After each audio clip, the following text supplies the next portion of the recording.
You know what Sony had? The Holy Trinity. Leo, Brad, and Margot. Who do you have? Cate Blanchett and Judy Dench star in 2006's Notes on a Scandal. We're joined by Lauren to discuss it this week on Boy Party.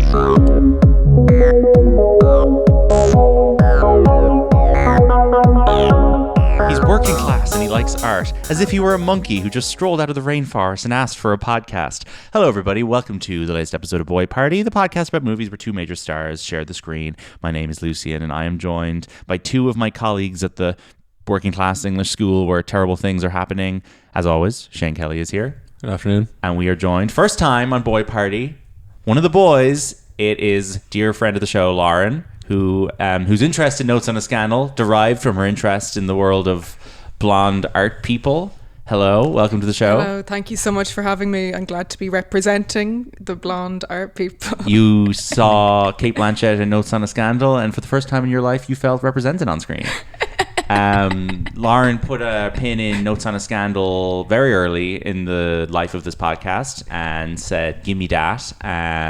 He wants to come on and discuss this, and we've been waiting for quite a while. It's a brilliant film that you agree with us is worthy of discussion. Worthy of discussion. Great to have you on to talk about it. And it's 2 stars, Academy Award winners, Judy Dench and Cate Blanchett, and 2 powerhouse actresses that we've been waiting a long time to discuss on the show, and we've held off because we wanted to talk about Notes on a Scandal, which is Richard Eyre's 2006 drama thriller based on a novel, and it is sort of a 2006 awards season slightly forgotten favorite. Received nominations for Oscars for Judi and Cate, and for its screenplay and for its score, but I don't think is kind of discussed or appreciated as much as it deserves to be. Now I'll come to you in a second, Lauren, but Shane, you saw this for the first time the other day. I did. And were you scandalized by the notes? Did you make any notes? Yes, I didn't make any physical notes, but I took note of the notes and the scandal. As I was hitting play on this film, you said, so this is Meryl Streep, and so based on that complete lack of knowledge of what it was, were you scandalized? Yes, I don't think I scandalized. knew what the plot of this film was going into it at all. Oh, you didn't know this film was going to be about a nonce teacher who falls into a crazy, complex, manipulative friendship with an older lesbian? That's on Probably me. much more enjoyable if you don't, though. I feel like the poster just screams that that's the premise. Yeah, now to be fair, that's on me. I should kind of assume that that's the plot of every film. You should. It is the kind of the standard Hollywood plot. It is. It's kind of Shakespeare version of it. Like it goes all the way back to the early stages of storytelling. I don't want to say pleasant surprise. Unpleasant surprise. But it's venomous. It's a venomy delight. But it bursts onto the screen. Cate Blanchett is immediately striking in an unusual setting. She's not someone you kind of imagine in these kind of working class schools. No, and stands out. Yeah, immediately. Cate Blanchett is a performer who exists primarily in the elven kingdoms of Middle Earth, the opera houses of Berlin, the old Hollywood sets of The Aviator, and when she pops up in an English London crappy school, hanging out in the canteen with all the boys, that looks like basically You're like, why is there an alien in this You're like, film? why is there an alien in this film? She is completely stands out like a sore thumb, and you're like, whoa, a crazy glamorous movie star in this environment just immediately sets us up for an interesting dynamic. But she fights that very well and completely fits into the situation. Like, I don't find it too distracting beyond the first. Well, no, but I think not even distracting, but it's part of the charm why a young man would be fascinated by her. And an older woman. Yes, and an older woman. More so. Yeah, of course. So for those who don't know the plot of Notes on a Scandal, Lauren, you've just read the book. So you want to give us a quick 1-minute overview of the story? Of the story, sure. So I'm actually, I have to confess, I'm only halfway through the book, and there are some minor plot changes that actually would be a bit redundant on film. So, but to give an overview of the film, Judy Dench plays a sort of lonely history teacher nearing retirement, and we're sort of met with maybe a sort of intrigue or a sort of confusion around her initially, and then she's sort of making pretty cynical, often racist judgments about the students and the school and the setup, and is pretty apathetic about her situation and her role and her ability to, I suppose, affect change, or even her desire to affect any sort of positive impact on her surroundings is pretty next to none. And then all of a sudden we get Sheba. the alluring Sheba. Bathsheba in the book. Oh, wow. Shortened to Sheba, who arrives on the scene. And actually, like, you keep saying, like, you're blinded by the lights of Cate Blanchett. Yeah. But I actually think she's somewhat representative of maybe not necessarily a school teacher, but certainly a particular type, you know, that you come across rarely, but occasionally. Yes. You know, I think the long layers is a particular tell, even her costume and stuff in the film, signifies a certain type of pottery, like literal, like artwork pottery, type of stereotype. And then on the other, whereas I suppose she's quite happy-go-lucky, or, you know, glamorous, or this or that. And then, you know, Judi Dench's character is operating on the other side of the spectrum. And then gradually these two get closer and closer together. And then we, ourselves and Shane, are confronted with the shocking revelation that Sheba is having an affair. She's noncing a 16, with her 15-year-old? 15-year-old. Northern Irish. Because as she points out, if he was 16, it would be okay. Yeah, exactly. It's just not okay by a He's 16 fraction. this summer anyway. Yeah. And the other one, she justifies it by saying he dedicated his gold to me as well. So all to play for there. But anyway, Judi Dench's character essentially peeps this through a blind the night of the nativity play. Yeah. As you do. And sort of slowly but surely begins to kind of clasp her hands around Cate Blanchett and use this diabolical situation as leverage to get closer and closer and closer to Cate Blanchett.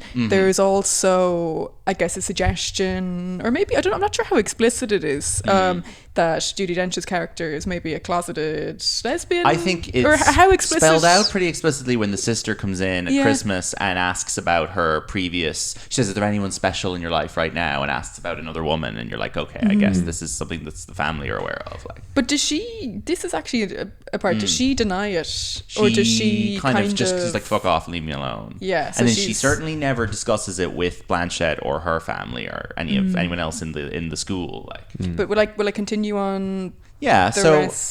So I mean, what happens from there is the rest of the film, the Cate Blanchett nonce stuff kind of wraps up halfway through. It becomes as the like main an narrative. axis at which the rest of the narrative hangs off of. Yeah, and it becomes a film about a fucked up manipulative friendship, basically, kind of slash romantic pursuance, I guess, where Judi Dench is trying to... She uses the knowledge to essentially blackmail Cate Blanchett. Yeah, and basically just starts to kind of have a very one-sided, dependent, very close relationship with her. The peak of which is the brilliant scene where Cate Blanchett's son, who has Down syndrome, is performing in a play, and they are getting in the car to go, and the son is freaking out because they're late, and the daughter and the husband are freaking out, and Judi Dench rocks up and is like, "I need to bury my cat. You have to come with me. You're my only friend." And Cate Blanchett is like, I can't come with you. I'm so sorry. My son needs me to see his one and only act of confidence. And Judi Dench is like, a bit presumptuous. No, she says, it's his first time on stage. It's his first time performing, stage, and she's like, wants to give him a boost. And Judi is like, "And you call yourself my friend, and you won't even come with me to bury my cat." And that's a brilliant scene. And that's the moment where it kind of flips into like a thriller. You find yourself almost like taken aback by your like, I'm on Cate Blanchett's side. Exactly. You're like, for this 5 minutes. You're like, and this then woman has been the de facto villain by virtue of being a pedophile for the past half hour, and suddenly now the villain of the film is the nice, doddery old woman. No, I don't know if this nice, debatable. But nice in a sort of a harmless way, you know? Yeah. Like, I don't know if this is an attention issue I had. Maybe I was tired. Maybe my media literacy is not there. But I was kind of... The cat scene seemed to come out of nowhere a little bit for me. And I was like, oh, wow, okay, she's actually like got issues. Yeah, the cat thing feels like pretty overwrought. It seemed like there was it's mentioned in the book. So yeah, but does the book ramp up more slowly to Judi snapping, whereas the film I feel like kind of jumps very quickly to the cat scene, which I love that scene. I think it's really really fun and high energy. But you're right in the sense, but that it goes from a real overwrought. sense of she has all the control to she's losing control despite having the leverage here. I think in the book you hear a much more of a Barbara or Judy Dench's inner monologue a lot more, and obviously, you know, for a lot of it she comes across as incredibly cynical and bitter and like deeply unwell. Like she spends passages of the book essentially defending Cate Blanchett's actions, and then other parts of it sort of saying how she's despicable and horrible criminal. So she's back and forth all the time, whatever suits her narrative in that moment.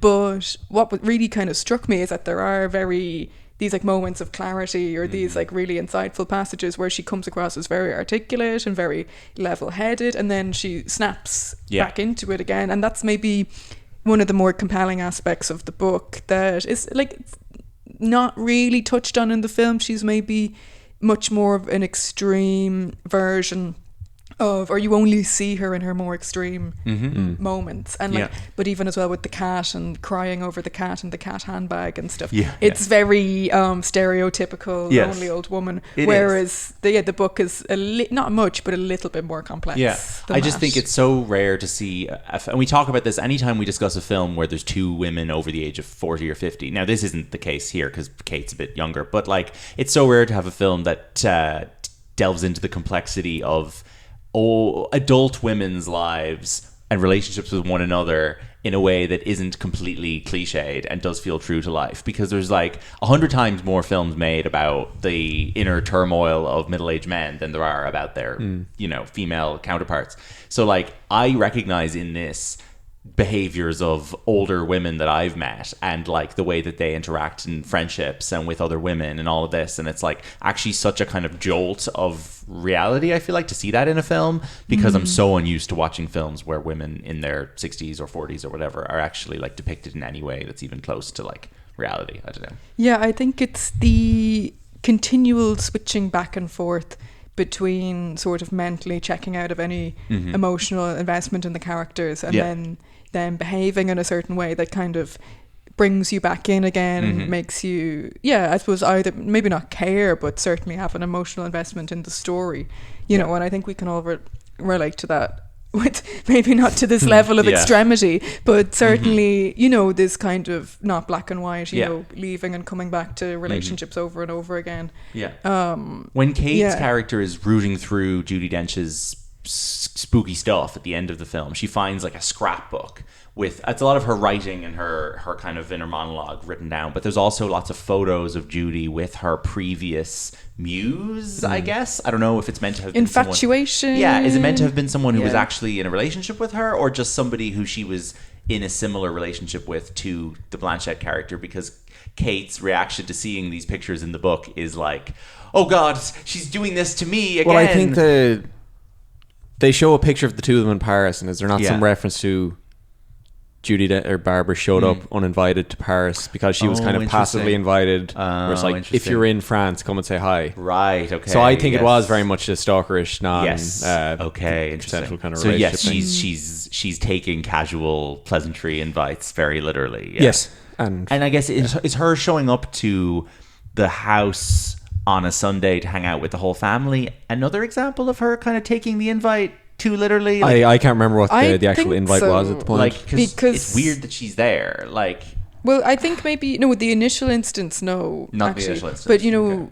When Bill Nye's character snaps and says she's always here, maybe that's happening. She's just been rocking up a bunch, more. So it's a very funny decision to cast Bill Nye as Cate Blanchett's husband. Blatantly older man, but a very warm and handsome and kind of appealing older man figure. Like, you could have cast kind of a basically any other actor playing that husband of that age would be kind of creepy as a husband married to a younger woman. But Bill Nye has like a lovely vibe no matter kind of what he's doing. I think giving her the older husband kind of creates a bit of leeway where it's not weird to have another older person around the house.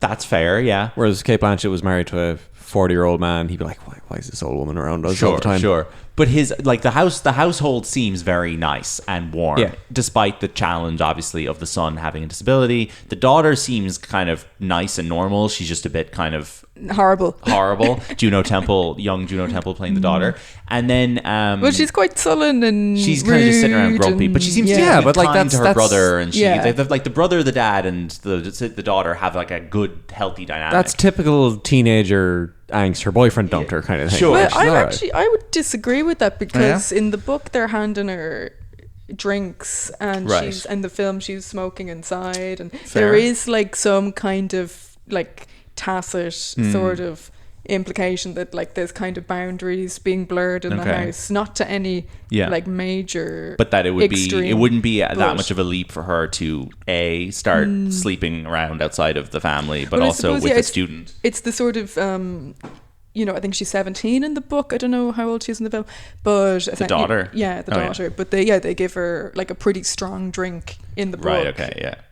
At a casual dinner, it's like a vodka tonic or something, and then she hands Judy Dench's character a cigarette in the book. Yeah. And I believe the girl is also going out with like a significantly older teenage boy. Right. Okay. In the film as well. So there's these small little nods where like there's kind of blurring a boundary of like childhood behaviors. So I think that's actually a pretty interesting setup that you don't really. Well, I didn't really register super strongly as a metaphor, but like it sort of allows you to see it as a much more believable jump for Cate Blanchett's character. And what do you think of the casting of Bill Nighy as the husband? Like, I feel like it's so odd to have someone so instantly likable as the husband, in the sense that like it kind of is the only thing the film does to not create a gray area, where I'm like, well, obviously she's fucking in love with this man here, like well that, but also like it's like of course the husband is deserves to keep the kids. Like there's no argument here for her to be coming out of this anything less than ostracized by her family.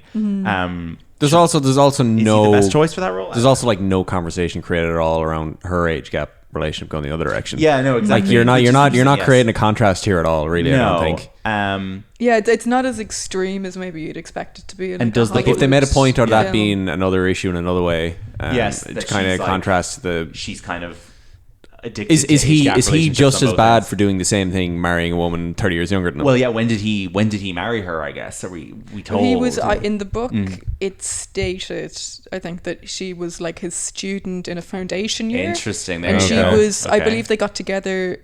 I just read it yesterday, so it's pretty fresh. Yeah. I think she mentions they got together when she was 19 and she was married at like 20, and she thought this was like a very rebellious thing to do. Sure, okay. Which is why she So did the student-teacher relationship thing is ingrained in her.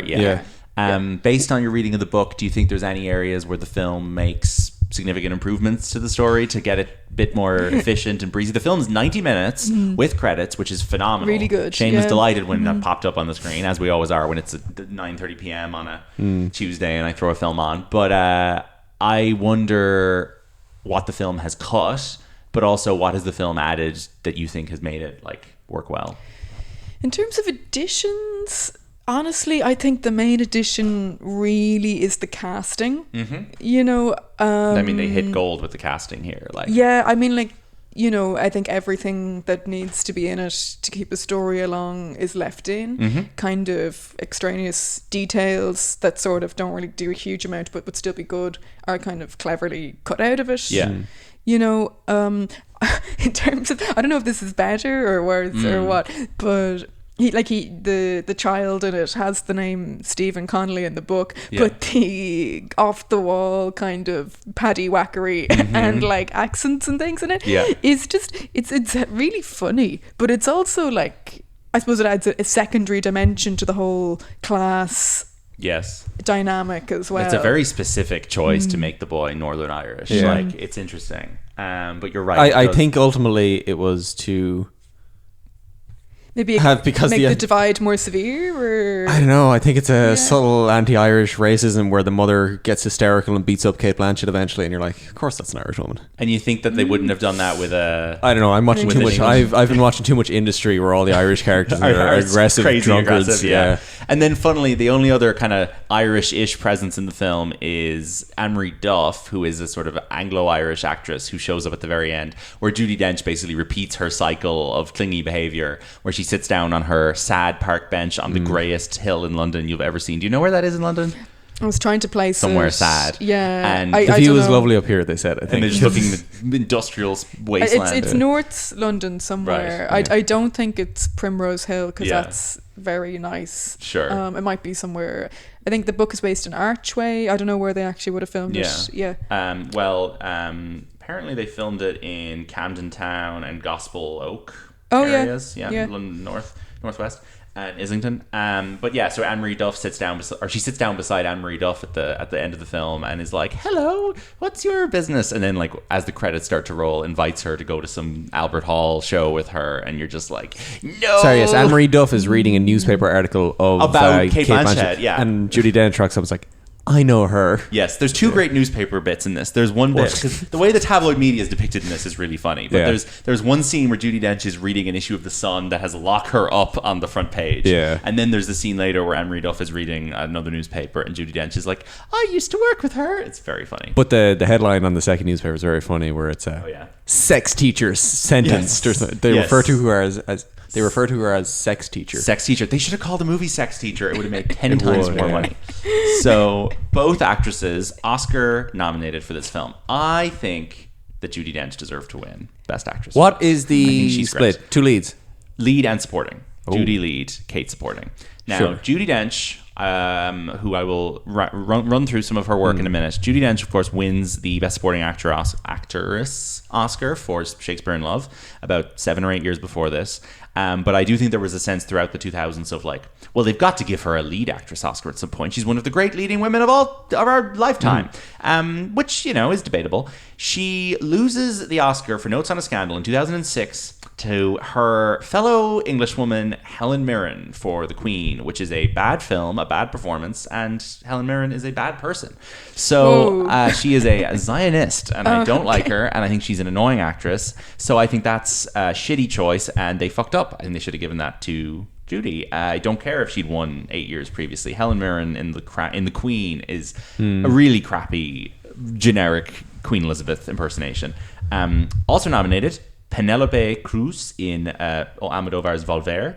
Meryl Streep in The Devil Wears Prada. A bit silly. That's not quite Oscar nomination. I thought that was a good film. It's a good film, but that's like a... You know, maybe that's Michael Douglas Wall Street nomination. She is good in it. It was a bit of a caricature. I guess more comedy performances do deserve Oscar nominations. It just feels like Meryl Streep's the only person who could have swung a nomination for a film of that ilk. She was good in it, but very well. You're one. Judi Dench. Oh, Judi Dench. Yeah. Much more dynamic. Sure. And then the fifth nominee is Kate Winslet in Little Children, the Todd Field movie, which is a really good film. Never heard of it. It's an amazing performance. Todd Field, who, you know, my buddy, director of Tar. Yes.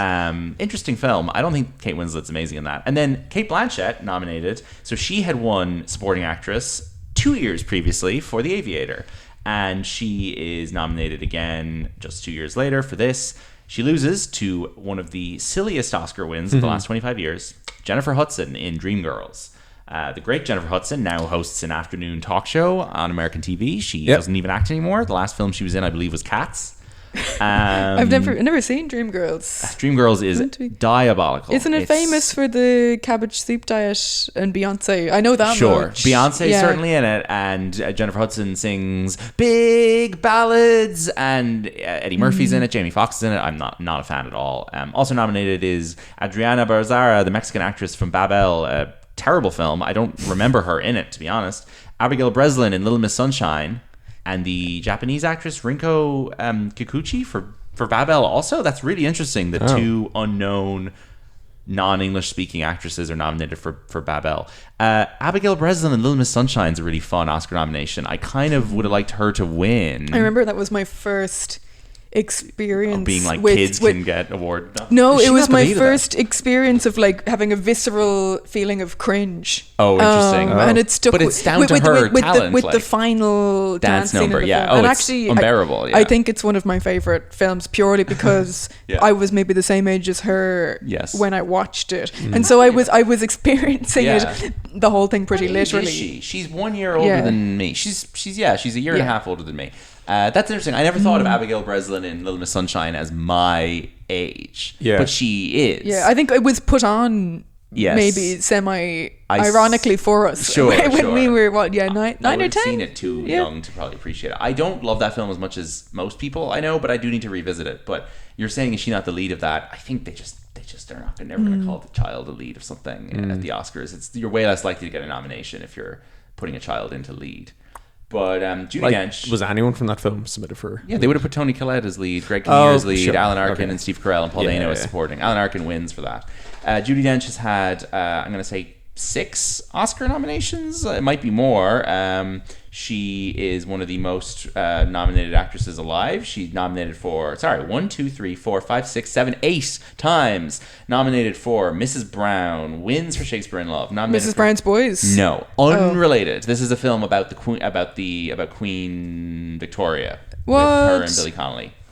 John Madden picture, and then John Madden works with her again. Shakespeare in Love, she wins. She's nominated then she basically becomes Harvey Weinstein's easiest Oscar nomination every year that he can get with very little effort. So her and Harvey Weinstein become very good friends, and he uses her as a tool to kind of bump his Oscar nomination numbers up, because he knows that if he gets her a role in any drama that he's involved with, and a supporting kind of old woman figure of knowledge and kindness or whatever. Or maybe the opposite. It's a lock for a supporting actress nomination. So she's nominated for Chocolat. She then nominated for Iris, which I watched the other day. This is a movie about Iris Murdoch, the novelist, who I honestly know nothing about, but it's by the same director as Notes on a Scandal, Richard Eyre. Is Iris Murdoch Irish? No. She's not. No, she's English, I believe. The film is about basically 2 timelines. One is young Iris Murdoch, played by Kate Winslet, meeting her husband and having a semi-scandalous relationship with him, and then the rest of the film is about her having Alzheimer's in her later years, played by Judy Dench, and her husband's played by Jim Broadbent. He wins an Oscar for this. I thought it was okay. It was very treacly, like, it was kind of too sad to even bear. It was just like, let's show you a woman suffering from Alzheimer's and then flash back every 5 minutes to her as a happy 22-year-old. No, And I was thank like, you. this is making me feel very ill. Who's benefiting from that film? Like, Exactly. it's just- Nominated again, Best Mrs. Henderson Presents, never seen that. Nominated again, Notes on a Scandal. Nominated for Philomena, where she does a pretty bad Irish accent, I would say. Not her worst. Not her worst. She's quite likable for She's good in an it. bad Irish accent though, because normally it's a write-off. Yeah, but- Philomena is a pretty good film. Yeah. She plays the real life woman, Philomena Lee, who basically hunted down her son, who had been taken from her in a Magdalene laundry, something like that, and then finds out, spoiler, the tragic end of the film is that he has died, and Steve Coogan plays the journalist who goes traveling around Ireland with her, and that's a nice film. And then she's nominated again 3 years ago for Belfast, which is an abomination. But the biggest abomination of Judi Dench's career is, of course, the film Artemis Fowl, Another book adaptation. in which she, Not in familiar 2020, with her work in this. this is Kenneth Branagh's long-delayed adaptation of the Owen Colfer Irish children's fantasy novel that came out 3 months into the COVID pandemic on Disney Plus. And Judi Dench plays Was she in Cats? She's in Cats, yeah. She plays Old Deuteronomy, I'm going to say. And that's not I'll tell you in a her. sec. That's not her worst That's not her abomination. But I'll tell you, this film comes out 6 months after Cats. Yeah. Okay. She plays... So she's on a roll, I guess. At What that does she point. play? Yeah. An elf? She Of has a fairy. sorts. She's a fairy. She's like the head general of the fairy army. Very, very militarized. Yes, she's wearing like military costume. She has elf ears, like pointy ears, and She walks out of a tank. yeah, she essentially. walks out of like a big military flying vehicle, and her killer line is "Top of the morning to you." It's so appalling. It's and absolutely disgusting. It's a disgraceful film. When she showed up to, everyone loves my favorite catchphrase on the show. I have met Judi Dench and through work, and she rocked up to an event we had, and she was very happy to make insulting jokes about her work in Cats. Self-deprecating about Cats. Oh, Cats is a bit silly. It's one of the silliest things I've ever done. I look ridiculous in it. But I'm sitting there like... I don't like that. That's Judi Dench, Cats is good. Cats You, is however, should be scary. begging for forgiveness for your work in Artemis Fowl. Yes. And everyone's turning a blind eye to Artemis Fowl because I think people were probably No one busy saw it. having an existential crisis when it came out. So thankfully Yeah, for her, exactly. June 2020. no one was watching. fair. Judy Dench, though, interesting in that her film career doesn't really kick off until she's in her 50s. She is a hugely respected, award-winning theater actress who has basically appeared in every imaginable Shakespeare play. She's played Lady Macbeth opposite Ian McKellen. She's been in Antony and Cleopatra, everything you can imagine. And she's on television quite a bit, actually. In the 80s, I think she does a sitcom with her husband, her late husband, and kind of a TV and stage actress. And then in the 80s, she pops up in Room with a View, and then in the 90s, she gets cast in the Bond movies as M. And she instantly skyrockets to a much higher level of notability in the US, especially because she's suddenly James Bond's boss. And she's very good in those films. Most of those films that she's in are crappy Pierce Brosnan Bond movies. But then in Skyfall, she kind of finally gets to actually do some acting. And I think she's tremendous in it. And I believe she got a BAFTA nomination for it, which is well deserved. But what's the continuity thing there with moving from one Bond to another? Has that been done previously? Yeah, the Bond films have always let the supporting cast stick around, even if the Bond actor changes. So the guy who played Q was the same actor through Pierce Brosnan from Connery. Who's Bond now? No one knows. TBC, we're in between Bonds right now. I thought it was just me being No, tapped Daniel out. Craig's Bond is killed at the end of the last movie in 2021. When did 2021? Yeah, so they're currently trying to ramp up to produce the new next film. But Judi Dench is great in Skyfall, BAFTA-nominated performance. She dies at the end, but she gets to basically be the second lead of that film, where her and Daniel Craig fuck off up to Scotland to the mountains and kind of board themselves into an old house with Albert Finney for the third act of that film. And I think she's great in it. And her and Daniel Craig have like lovely chemistry. When we did our event with her at work, we asked people who she had starred in films with to send in messages to her, paying tribute to her career, and people we got messages from included Cate Blanchett, who worked with her in this, as well as office is in King's Cross, isn't yes, it? for Dirty Films, her company. And we also got messages from people like I can't picture Cate Blanchett sitting at a desk with a I laptop. have a video of her sitting at a desk I can show you. I think she sent us. She sits in like a bath and thinks about Cate things. Blanchett sits at a desk for about 1 hour a year. She sits down and she's like, how much money have we made? And they tell her, and then she's like, off to go back to Australia to do a play. We got messages as well from people like Olivia Colman and Ciarán Hinds and Katrina Balfe. But yeah, Judi Dench, very nice. I didn't exactly have a full conversation with her, but she was polite and pleasant and full of fun and stories, and is gold star. She is a very old woman who is full of energy, and that is to be admired. Her Fair play to her. husband died a couple of years ago. She's 90 years old now. So in this film, she's 90, turned 90 in December, Yeah. born 34. So she's about 70 in this film. But And you were giving out about her in Artemis Fowl. I know, but I don't care. You I don't care how old you are. Hey, You're not allowed she to still do that. has agency and Yeah, exactly. skills. Judgment skills. But she is an icon, and I like her a lot. And she's never said or done anything. Like, she's a royalist of a certain ilk. Yeah. She's a dame and all that. Like, but for someone that's kind of an compared to Helen icon Mirren, of, she's not that bad. Sure. Someone who is kind of an icon of Britishness Yes. and kind of is associated She's with. kept away from the worst jingoism. Like, Kinda, yeah. She does not give me the sense that she is a Conservative Party supporter at all. Neither is she going out and campaigning for the poor on a daily basis. But she is 90. She's just of a certain class of stage actor. What's who her doesn't get involved in background? Where's she from? As Where'd in, she grow is she rich or while is she while poor? we're on the central theme of the I don't film, know. yeah. She's from York, and her parents met in Trinity in Dublin. They're Irish. Oh. Or they were Irish educated. Sure. Her father was a doctor, grew up in Dublin, fought in the First World War. Her mother born in Dublin. They met in Trinity. So she's Irish. Oh, That's mad. Her Is that father her? was fighting in the First World Yeah, War. but she is descended from Danish aristocrats. So there you go. There you this was Dench isn't exactly. yeah, I couldn't. I feel like there was a big Road. meme in the early 2010s where Well Dench was like a British grime culture way of saying like that's class, right? Well, that's Well Dench. Very- and then yeah. she would go on the Graham Norton show and he would be like, Judi Dench, have you heard everyone saying Well Dench? And she would be like, I have, it's very funny. So like I feel like there was a real like Judy Dench is actually down with the kids thing that emerged from that, and she's always on the Graham Norton show, and she's very good on it. She's kind of one of their like go-to older people to tell dirty jokes and be silly.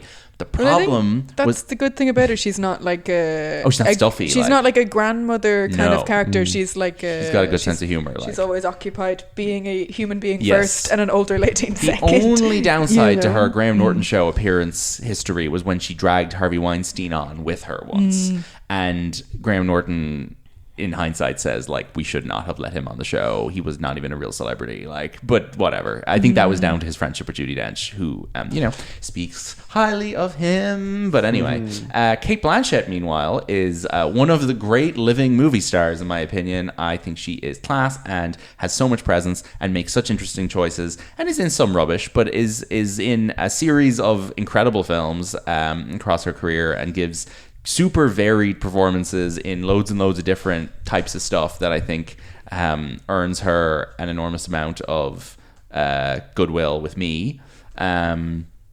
This is an interesting role for her around this time, because she's just won an Oscar for playing Katharine Hepburn, and is like really establishing herself as like a very proper, glamorous, transatlantic, old-fashioned star. And then it's like, I'm going to play like kind of an English woman doing terrible things in this kind of like English school movie. I think it's a great, nice, like Kate. It shows a lot about Cate Blanchett's interest in like constantly changing things up, that she would jump from that to this. Is this a Weinstein production? No, this is a Scott Rudin production. The next best thing. Oh, Jesus, okay. But no, I think that like she always does this. She always jumps from the one thing to the thing you'd least expect. The kind of years leading up to this, she's been in Talented Mr. Ripley, which she's great in. She's in Lord of the Rings. She's in Shipping News, which is that's a real Weinstein production. She is in Veronica Guerin, where she plays the tragic Irish journalist. It's not great. It's okay. Pretty good Irish accent there by her. Is Cullen Meany in that? No, Colin Farrell's in it. Oh, a lot of the guys are in it that you recognize, but it's a Joel Schumacher movie. It's a very Hollywood version of that story. But it is interesting that she wants to play, an Irish journalist. She's then in Wes Anderson's The Life Aquatic, which I don't think she like stands out in my memory as like a best part of that, but I think she's good in it. She plays his I barely remember wife. that. Yeah. Is she his wife? No. Angelica Houston is his wife. She's like a journalist who is like dispatched to report on his underwater activity, I think. I mean, to avoid a pun, the whole thing kind of washed over me. I'm not. I don't love Life Aquatic. Kind of. It's one of the more. Was she in the French Dispatch? She's not. I don't think she's ever worked with Wes Anderson since. Scarlett Johansson kind of take over those.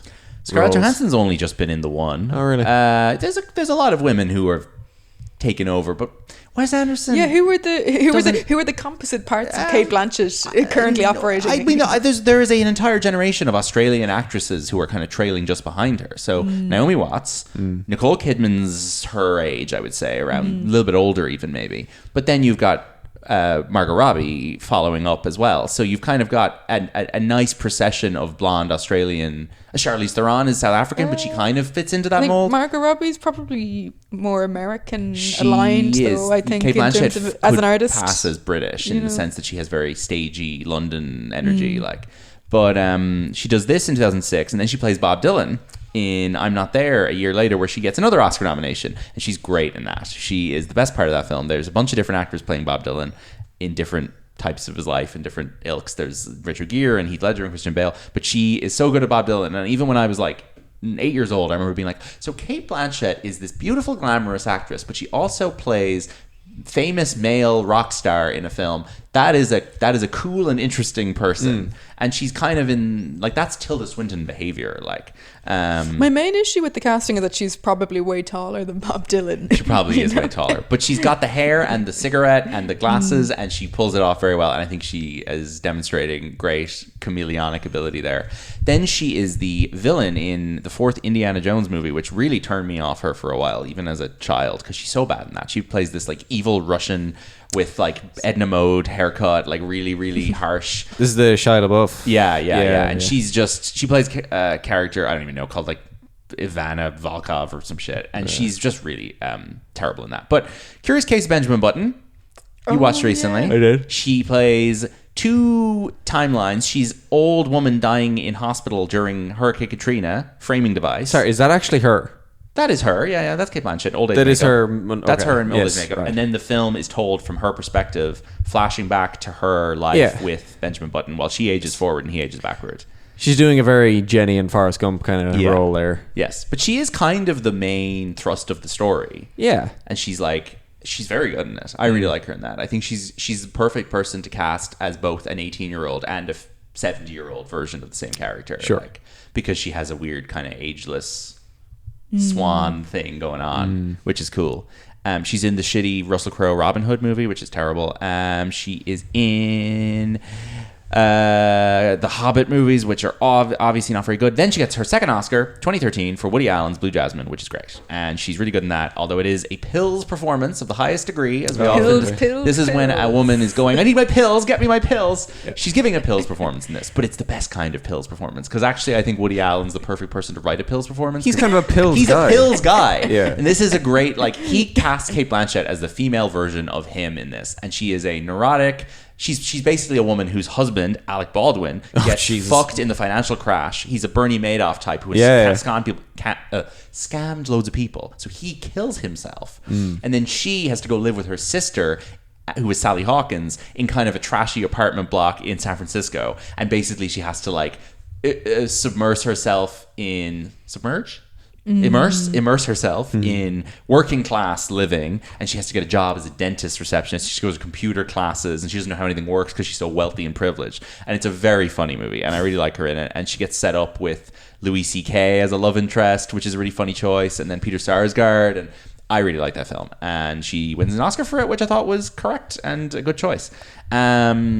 She's in The Monuments Men, which sucks. She's in Terrence Malick's Knight of Cups. She plays the Wicked Witch in Cinderella. Yeah, Carol. Have you seen Carol? Seen Carol. I don't like Carol. Yeah, it's good if you want a pretty Christmas film. Yes. With some romance. I just think... But I don't think there's much more to it. There's nothing going on apart from the music and the pretty Christmas lights. I liked it because it reminded me of when I worked in Arnott's. And it doesn't the fact of it's similarly slightly oddball and girl who also wears dresses but is a bit annoyed all the time would work in that space. I went lovely, but other than that, Cate Blanchett came in to seduce you in doesn't really it doesn't. Sadly. And then the problem with nothing it as of the sort. The supporting cast in that film is Kyle Chandler and Sarah Paulson, two of my least favorites. So two of the least exciting on screen people you're just never happy to see. Well, I think the thing is Rooney Mara just looks so unimpressed the whole time that it kind of makes you feel unimpressed. Rooney Mara, who you saw on the street last week. I saw on the street and didn't even know it was her because she was just standing around looking unimpressed. Yeah. So I went, unimpressed woman, and continued on with my day. She does seem like someone who would very well blend in on just an Irish street. I looked her dead in the eye and I didn't know it was her. People like Brendan will be screaming at me for saying bad things about Carol, but I just don't get it. I'm sorry. She's in one of the Marvel movies as a villain. And she does. She's in Thor 3 as this god of death with antlers, and it's not good. Is this with the infamous image of her and Taika Waititi, and she's a staggering 3 feet taller than him? Taika Waititi obviously seduced her to that movie because they shot it in Australia, and obviously they created a lot of work in Australia. I think that was the thing that got her to do a Marvel movie, but she is not great. I just don't like that film. She's in Ocean's 8 with Sandra Bullock, which we'll cover on this show someday, so I won't mention that much. And then she's in weird Eli Roth movies like The House with the Clock on Its Walls. She's in Where'd You Go, Bernadette, which is the Richard Linklater film based on the book, which is really bad. She's in fucking Don't Look Up as a Fox News presenter, which is a weird playing against type for her, where she's basically doing Megyn Kelly. She's doing an SNL Megyn Kelly. Guillermo del Toro's back-to-back films, Nightmare Alley, and the animated Pinocchio, where she voices Spazzatura the monkey, which maybe is her best performance, because all she does the entire film is just go and she's fantastic. And the same winter that film comes out, she is in a little film called Tar, which is a modern American masterpiece by a friend of the show, Todd Field. Is Tar pills? No, Tar is what's the equivalent of pills? But I would say that the character she plays in Tar is more stress. It's more of a Judy Dench in Notes on a Scandal level than a Pills performance. Yeah, like Pills is by definition one-dimensional. A woman who's just a woman whose inner turmoil is represented by her need. Yeah, for the pills. only way the director can portray that this woman is stressed is that by she give her pills. I need my pills. I think, yeah, it's Paul just a Thomas catch-all Anderson for I'm and upset. Coen Brothers put a lot of pills women in their films. They Whereas do. I think that Todd Field writes. I'm just thinking, what's her equivalent motive, if that makes sense? It's being cancelled. That's a cancel culture movie. Oh, yeah. And she's an abuser in that film, and she's playing. She's determined to be edgy. Yeah, she's playing a character who's like anti-culture because she's done a terrible thing and she's being called out for it. Tar, I think, is. But I barely even remember the cancelled part of it, because I just remember her like having like shady conversations with people. Sure, she the basically. whole time. Well, And she basically her career is destroyed. It ends with her running on stage at a concert and like attacking the conductor, and then she gets ostracized so much from the music industry that she has to go and perform at like anime conventions for dweebs, and that's the big tragic and ending she has of to that like film. relocate. She has to relocate. She goes out She's in to Vietnam. Yeah. I love that film. I think What are her brilliant. crimes again? She's abused a young female assistant she previously Yes. had who killed herself. It's never said too explicitly, but they imply Is it. it was it some form of psychological or physical? I or- think it's sexual based on, because she's married to a woman. There's the marriage falls apart after these revelations. There's a lot of implications that she's basically because the film kind of keeps the revelations about her off screen, which I think is clever because it doesn't quite line up with any real life person or anything. But I think that's such a great film about like the female experience of the cancellation that 90% of the time only befalls men. I think it's funny though in comparison with Notes on a Scandal, though, because I think Cate Blanchett's character is in Notes on a Scandal is portrayed in this really it's equally freaky but different sort of way, where she's almost treated as like stupid or like just working off her inhibitions or this or that, which is like really quite scary and volatile in a maybe a way that people categorize, I don't know, female sort of transgressions. I don't know, maybe just particularly in the book, but then in Tar, you know, she's very much characterized as the way like a male sort of attacker would be characterized in this sort of premeditated sort of villainous capacity. And maybe that's like, there's an argument to be made that that's not a great representation of a like lesbian main character in a film, but I think it's interesting to be like, do the thought experiment of like, if a woman was in this position of power and was a sinister character, the difference there. How would this play out? Like in a rare situation that a woman is in a position where she's able to commit these deeds that a man would typically commit. Are you just destined to be bad if you have that level of power? Well, maybe that too, yeah. But it's interesting. I mean, I think that film has so many ideas, and but I suppose it's the fact that she plays both of them so convincingly as well. You know, is such a absolutely. And she does not win the Oscar for Tar. She loses to Michelle Yeoh and Everything Everywhere All at Once. Listeners, you can hear me rolling my eyes. It's ridiculous. Haven't seen it. Just a film for babies. Silly film for babies. So Cate Blanchett's currently on 8 Oscar nominations and 2 wins. So her other nominations are for Elizabeth 2, films we didn't even mention, and Carol and Tar, and I'm sure many more to come. But she this year starred in the movie Black Bag with Michael Fassbender, which came out a few weeks ago, and she's very good in it. She gets to wear lots of cool coats, and it's a good film. Although she's not really the main kind of center of the narrative, but she's very good in it. So that's Judi Dench and Cate Blanchett. They are great. Who is the standout in this film? I would argue Judi Dench, just by a hair, because I just think her role in this film is so much more unusual as the main character of a major film, in terms of the age and the type. And I'm just like, it's so great to see an actress just make so much of a feast out of this type of part. You agree? I concur. Yeah, excellent. I also want to shout out her son in this film as just pretty good. Oh, very the good performance. The little boy in it. Yes. Yeah, he's so sweet. He brings so much. Max Lewis is the name of that actor. Yeah. I hope he's doing well. I don't know if he's acted again since. I'll see if there's any good energy to that career. Yeah, he's in like 2 other things. Good. He's born 1993.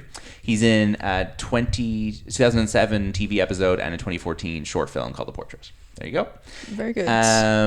What else to say about this? The poster is really cool. I love it. It's the 2 women's faces. Kate's coming in from the side and she's kind of yellow, and then Judi Dench is kind of emerging from the darkness, red, and there's just like a streak of red light across her eyes. It's really cool. Kind of a bold color choice there, where I feel like that's not No one ever makes red and yellow movie No. posters anymore. It's so unusual. The book cover I have is it's I don't know. I mean, I think it's completely unrelated to the content. It's just like It is a insert tattoo artist generic like But it's like Americana style tattoo. A teenager's diary cover.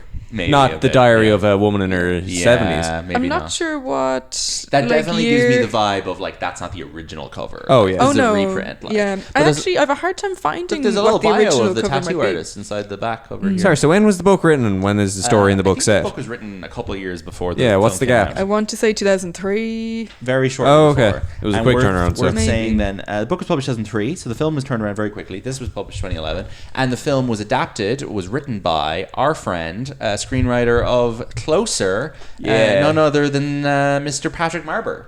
Closer is a film that we covered on this podcast last year. If you want to go back and listen, folks, it's a mediocre film about 4 people in London who can't stop cheating on each other. I guessed it immediately when you said what film. Yes. I said, what film that we've covered in this podcast did this screenwriter do? And Shane got on the first guess. There were 60 films to choose from.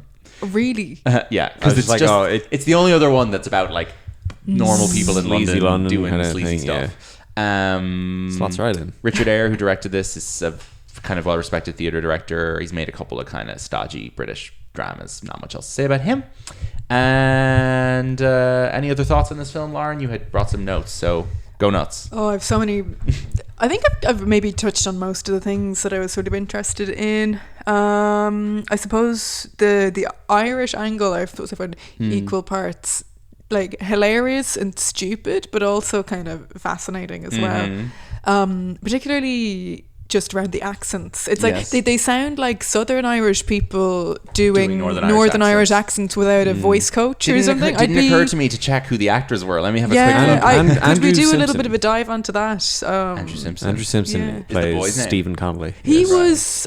I assumed he must have been 18 or something when they filmed it. No, he was 15 at the time. Yeah. 50, yeah. He was born in 1989 and the film was shot in 05, so he's 16. He's now 36. Jesus Christ. He was spotted while performing at a festival by talent scout Patrick Duncan, who was working for Aisling Walsh, and then he's in Song for a Raggy Boy. That's where he came from. So he was in that before this. And where is he from? He's Irish. He's Irish. And since this... From the north? From the north. And he's been in Harrier's Bounty, Good Vibrations, The Survivalist. His accent sounds fake. Did they make him do a different one? I don't know. For the film? He's from Northern Ireland. I'm trying to figure out who would have played his parents. Maybe he's perfectly done an accent of a Northern Irish person who was forced to live in London for a few years. Maybe. Oh, I do want to give a shout out to hybrid. Phil Davis, who plays one of the other teachers at the school. Phil Davis is just a really creepy looking man with glasses and big teeth who always plays creepy English guys. He's very good in The Name of the Father, and he's in lots of stuff. I do like kind of watching the behind the scenes dynamic of the teachers hanging out in the staff room. I always like that kind of stuff. I'm so interested in the lives of teachers, despite not wanting to be a teacher myself at all. But I've always found that interesting. Even in something silly like Glee, I always love the teacher staff room stuff. It's exactly like that. Exactly in real like life. that. Yeah. Was it remember when the fake pregnancy storyline where she had like the pillows that she would continually wear? Yes. Oh my god, that's like the only thing I remember from fucking Glee. All the teachers room stuff in Glee is great. It's where the magic really happens. Anything else about this? Before we do our silly game? It's a incredibly complicated film for a big Hollywood production, and I think there should be more films like that made. Absolutely. So I mean, I don't know who's in charge of that, but if you're listening, please I would absolutely kill for there to be an Um, Oscar bait movie like this every year that gets 4 or 5 nominations.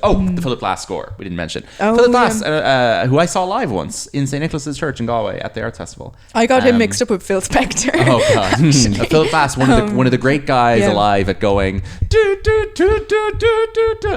Friend of the show, Christina, big fan of his music, often plays his pieces and has a lot of his books on manuscript. He worked on a kind of an art performance opera. I don't know how to describe it. With experimental opera with a choreographer called Robert Wilson, who my parents interviewed for one of their documentaries, called Einstein on the Beach. So not familiar with it. I was in Robert Wilson's office with them, and I met Robert Wilson, and he talked a lot about working with Philip Glass on Einstein on the Beach, and then we proceeded to go see Philip Glass perform later that year. So there was a brief period of my life where I was like very immersed in like Philip Glass world. He's done very few film scores, and he did this, and one of the only other ones he's done was the 2015 Fantastic Four reboot. So he needs to work more and do more real movies. But anyway, Will we move on to our silly games? Oh, yes. Silly games time. Silly games First time. silly game is that I'm going to find someone with this movie in their top 4 favorite films on Letterboxd. An interesting choice for anyone to put in their top 4 favorite films. And I'm going to make you guys guess the other 3 movies. Are we collaborating Wait, or what? competing Yeah, here? you can collaborate. So is this someone you know, or this is a Random person who has Notes on a Scandal as one of their 4 favorite films. and we have to guess the other. You have to guess their other favorite films based on clues that I will provide. And generally, there's some through thread. line there. Yeah. Okay. I've got one. So I've Okay. got one. We've got a man called Stefan Castellan from Germany. Nice. And I'll tell you a little bit about this guy's profile. He has got 2 followers. And he recently logged the film May-December, which Lauren mentioned in relation to this. Given that He's on a roll. It's another film about a woman who has a relationship with a young man and then proceeds to be investigated by another woman. Yeah, so he's his top 4 favorite films. This is number 1. Big decision there by Stefan. Number 2 is a Oscar-winning musical from the last 30 years. 30 years. reboot of West Side Story. No. This is okay. Elton John. Not Film. Elton John film. No. Elton John the Elton musical. John. This, the movie. this is a period piece. It's not very great, in my opinion. It's Is this one of the ones we watched in recent months? no, not recent months, but in this house, it's been watched once. So it's not Cats. No, this is well liked by the public, but not by me. Oh, Greatest Showman. No, shit. Worse. Moulin I like the Rouge. Greatest Showman. This is more not Moulin bland. Rouge. No, just those are all the musicals similar I know. era as Yeah. Moulin Rouge. This This film wins multiple Oscars, including for its supporting actress and It's not Les Mis. no earlier. Yeah. It's frequently performed in the Bord Gauche and by college drama societies. Like, it's a very popular musical to stage, but I have no interest in this musical. It doesn't have any good songs. Like, Is it like a huge ensemble cast? yeah, kind of. It's a big Hairspray. cast. No. More serious. Oh, More there's a huge serious. ensemble. Insert every musical. It's just like it is an ensemble cast. Yeah, there's like 7 characters. Who the all get a big late song. Toy Show. It's not the Late Toy Show. No. Copper's the musical. Sorry, I'll just give you the year. 2002 is the year. Okay. This movie's Mamma directed. Mia. No, Here we directed go by What? Rob Marshall. Right. Marshall. And Best Supporting Actress for this was given to Catherine Zeta-Jones. Cabaret. No, you're in the right ballpark. Moulin Rouge. There's a Bob Fosse connection. It's named after a city. Chicago. Chicago. Oh. Right. Number 3 is a film that is kind of an Irish film. It is directed by a man that I will be doing an event with at work very soon. Once. No, it is Oscar nominated. Big film. Bigger than once. Famous actress in it. And it's also named after a place. In America. Nope.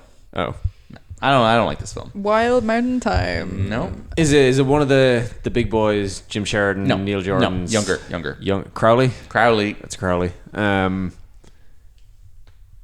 Wait, what's Crowley? John Crowley directed this film. John Crowley. Very famous actress. What's Yeah. the year? Named 2015. Oh, 15. And it's got a place name in it. Fuck. Place name title, yeah. Place name that is not in Ireland. Okay.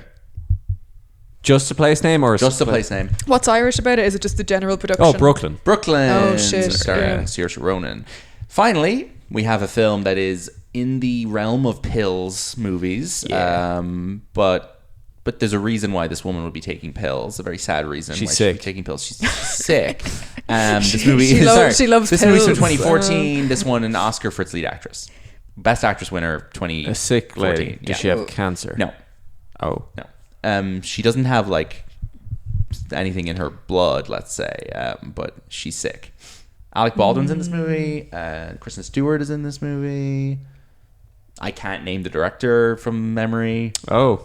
It's not great. There was a joke about it in something I was watching recently. Oh, you weren't watching that. Can we This get a bit seems- more of a diagnosis? The kind of Alec Baldwin and Kristen this- Stewart intersection seems like something I that know. I've never witnessed. I know. This in my woman life. in the film has Alzheimer's, I believe. Oh, Julianne Moore. Julianne Moore. Yeah. What's it called? It's like remembering Yeah, or forgetting somebody. It's something in that realm. Forgetting 2 words. You got it? No. Still Alice. Still Alice. Okay. Yeah. Those are Fuck. Stefan's 4 favorite movies. There you Very go. good. All right. Yeah. Still Alice. Surprised it took him would this long to track. get around to May December if he's such a big Yeah, I know. More friend. Do you have the box office He'd there, love Shane? Safe if he's in the realm of pills. I don't know, though. Safe is like too weird for these people, though. He probably wants Don't be blasphemizing. I didn't like Was Safe. it Stefan, is it? Stefan, yeah. I didn't like Safe. Stefan, if you're listening, I know don't listen. people. There are people close to me in my life who are obsessed with chemicals and things frying their brain. And Safe did not feel like a particularly accurate or interesting or nuanced depiction I of that. suppose it's maybe more so pre-internet version of I guess so. You can't go down a rabbit hole Googling. Yeah, it's all contained within the home. Right. Okay. Can a quick interesting fact about this movie. Rated 15 in Britain, but rated 18 in Ireland. Why is that? Wait, Notes on a Scandal? Yeah, that's really interesting. The sex scene with the 16-year-old boy? 16-year-old boy. Yeah, Yep. must be. That must have been deemed Pretty, like too much on to my show notes, with a I child. just have particularly grim sex scene, Do you think- and then the and then the emoji Yeah. of someone gritting their teeth, the but train drawn, tracks. Like, Do you think yeah. the film classification officer's argument there would be that the scene is actually not miserable enough that it makes it look to a 15-year-old like having sex with your teacher on train tracks is something that is worth investigating? Perhaps. Potentially, It's not quite damning enough of that. Like, it doesn't depict it as like crime. It's crime. probably just a blanket of too graphic. Yeah, you know, with a child. Yeah, maybe. It's particularly grim. Yeah, I guess. Yeah, because at a certain point 18 rating where for a film with noncery makes sense. Like, yeah, like if it's not a hard 18 Yeah. at with this, then this, when is it? Yeah. where you have to decide arbitrarily where the line is. I know, yeah. So But you may as well just say, if Yeah, there's not hard cut. stuff, no. But 18. the whole film is essentially like a proxy Sheba character for like arranging that situation to happen. Yeah, it's fair it's enough. just Such like, a- we need to have a retroactive investigation into the film. Well, anyway, the British have a much higher tolerance to that kind of thing than the Irish, seemingly. So, Well, yeah, the other thing worth saying there is just the British 15 rating is more hard than the Irish 15, which is a soft 15A. So Okay. generally the Irish will flip. This is before the 16 rating. So Right. they would have just hopped up to an 18 rather than have the soft 15A. Anyway. sure. Proceed. Box office. This comes out when? Christmas 2006. Oh, this Christmas doesn't. Day. Well, it's isn't- limited release. Film for all the family. Yeah, exactly. It's not gonna be here at all. Genuinely, people would have gone to see this with their families on Christmas Day in America. This is Number a one. comedy film Okay. starring an actor that we covered when Lauren previously did a podcast with us. So that would have been The Royal Tenenbaums. Film. Gwyneth Paltrow, no. Adam or Ben Stiller. Ben Stiller. This movie is. I'll let you try and guess. Oh, I don't I know what it is. Fucking Meet the Fockers or something. no. Close. His other big franchise. Think What- for the whole family. Zoolander. You're an artist. We're What's like a zoo? it's like a zoo for artists. It's like a zoo with stuff. Oh, Night at the Museum. Night at the Bingo! Museum. Night at the Museum. One or Night at the two? zoo. One. Yeah. Yeah. That is an excellent film. Okay, next up we have a film with a typo, like a misspelled word in it. Interesting. Okay. Yeah. A misspelled word. It's obviously deliberately so it's misspelled. not Glorious Bastards. 2006. Lucky Number 11. I'm trying to think of films. Now, I hope I'm not outing myself here as not knowing how this word is spelled, but I'm pretty sure this is not how you You spell sure this it's not word. like an American UK spelling? Can you hint as to where Christmas in terms of casting? 2006. Yes, this is definitely a. Who's in this? This is a vehicle Oscar baity for one of the Right. biggest stars of the time. Okay. So it's not Tom DiCaprio. Cruise? This Cruise. Okay, this might give it away, but I know what it is. I You know once what it is. considered Yes, this. this film has a famously misspelled title. This is Will Smith in The Pursuit of Happiness. Yes, you once described this as Is it the spelled defining era wrong? or defining film of the Obama era. Maybe I'm outing myself as This movie is not- spelled HAPPYNESS. Oh, The I Pursuit of wasn't- yeah. Happiness. Why? What a stupid name for a stupid No, film. is the character's name Stupid. John Happy or something? No. No, not there's even. no reason. No. There's no reason. What a stupid Yeah, film. I don't understand That that is, at you're all. right, that is the pre-Obama, but a very... That film I got remember Obama elected, thinking like- that film was like very sweet, and then I read the like synopsis of it, like after seeing Yeah. like 10 years after I've watched it, Yeah. and it's like, he wants to be like a Wall Street Stockbroker. Yeah. That is an stockbroker evil I film. thought he just wanted to like have a good job. I didn't Yeah. realize he wanted to like be Fucking responsible exploit for people. yeah. That film is it's a sort of a black excellence through the lens of capitalism thing that I would agree contributed to Obama getting elected. Kind of Jay-Z movie. But it also kind of slots into Scientology a little bit. I think that's an evil film. slots into Scientology. Well, Will Smith was kind of dabbling in Scientology around that time, and both that and £7 are these very kind of treacly discover your humanity dramas that I think kind of intersect with ideas around Scientology, where like it's like instead of religion, opt for capitalism. I don't know. I'm not the expert to be talking about that, but I think that film is gross and yucky. Gross and Because yucky. the highest form a human can reach is the rich guy on Wall Street. Yeah. They're our best. All right, next up. Okay.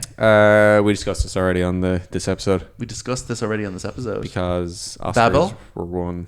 The Queen? No, Oh, not Babel. Dreamgirls. Dreamgirls. Yeah, shite. Next up, we have a. His vendetta against dreams. This is I a pretty guess bad this is year. on the primary school 2006 is one of the curriculum. worst. Borat, obviously. The Yes. no, the Jesus film with Adam Sandler. What's it called? The Jesus film with Adam Sandler. bedtime stories. No, the one about Noah's Ark, but it's like Evan Almighty. with Yeah, Steve Carell. yeah. Not on the Leaping Yeah. Server. No, not it's like Jesus, not Noah. no. They played it for us in primary Oh, school. right. No. No, they didn't. Well, David Sorry, Tierney yeah. and Endes used to show Bruce Almighty a lot. Bruce He did, Almighty. yeah, Okay, started that. okay. Yeah, Several he had that times. on DVD. Yeah. Sorry, it obviously didn't go in and make a No, this particularly is- strong impression on me. This is like Oh. classic children's book adaptation. Charlotte's Web. You will never watch. Yeah. I have watched it. Really? Before I got weird about spiders, I watched it. Oh, that wasn't a thing you were born with. No, I was fine with spiders until I was like 10. I was fine with okay. Charlotte's Web. Charlotte's Web's boring. You know who voices the spider? Cate Blanchett. Julia Roberts. Close. Yeah. Julia Roberts. The I mean, book was really. the book's fine. It's nice that they were like, let's make movies that our most charming 6-year-old girls can star in. Little Miss Sunshine and Charlotte's Web. Like, they were really giving Dakota Fanning and Abigail Breslin a lot of work there. I feel like Alicia Weir or whoever does not get the same treatment now. Anyway, those girls aren't 6. They were like 12, I'm sure. Anyway, proceed. Next up, Yeah. got a lot of famous people in this. Okay.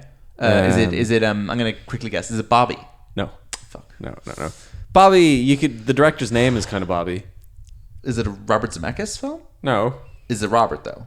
Yeah. It's Robert Schmeigel? Nope. Robert Altman? Nope. Robert F. Kennedy Jr.? I have no idea. Nope.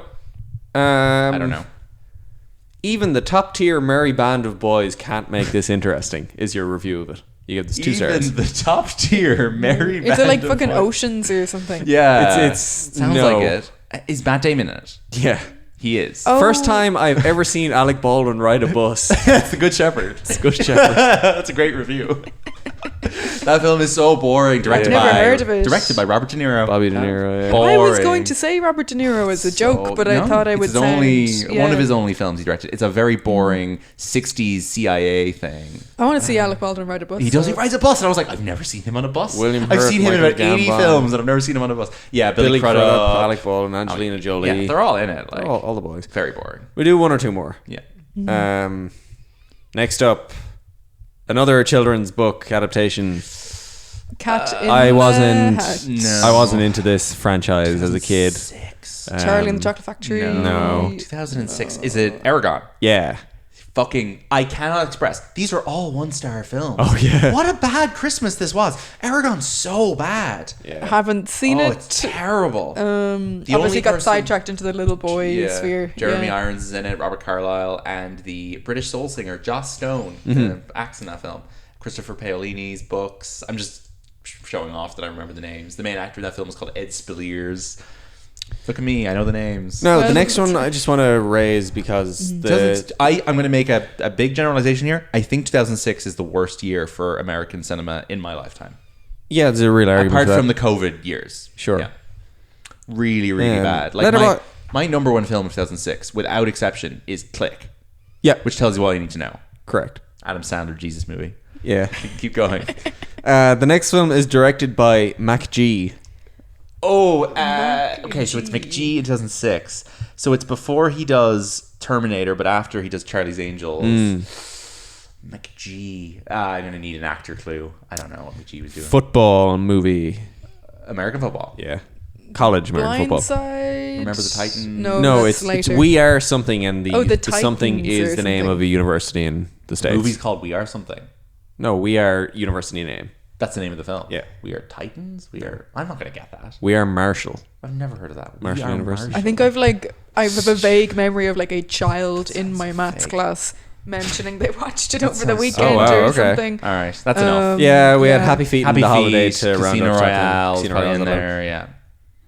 That's enough. Really bad. It was it was a really bad Christmas because we'd had 3 Lord of the Rings Christmases, and then we had the Christmas 2004, which is class, where you have like The Incredibles, A Series of Unfortunate Events, You probably SpongeBob, have 3 National Stillers, Treasure. 3 Jim Carreys, Yeah. Then 3 in Sandlers. 05, you get the first Narnia, which isn't great, but like it felt like an event, and you had King Kong, and then 2006 it was like Aragon.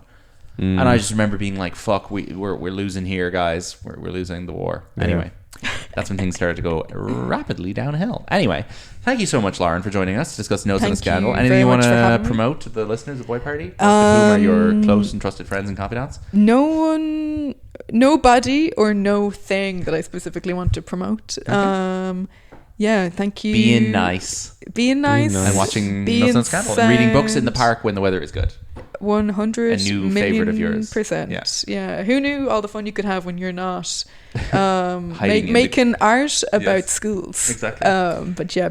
Very good. Thank you, Lucien. Thank you so much. Shane. Anytime. Thank you, listeners. Tune in again next week, and you can find episodes of the show at boypartypod.com. You can follow the show, Boy Party Pod, on Instagram and Blue Sky, and we'll be back next week with more scandals to make notes on. Thank you for coming. Get home safe. Bye-bye. Bye-bye.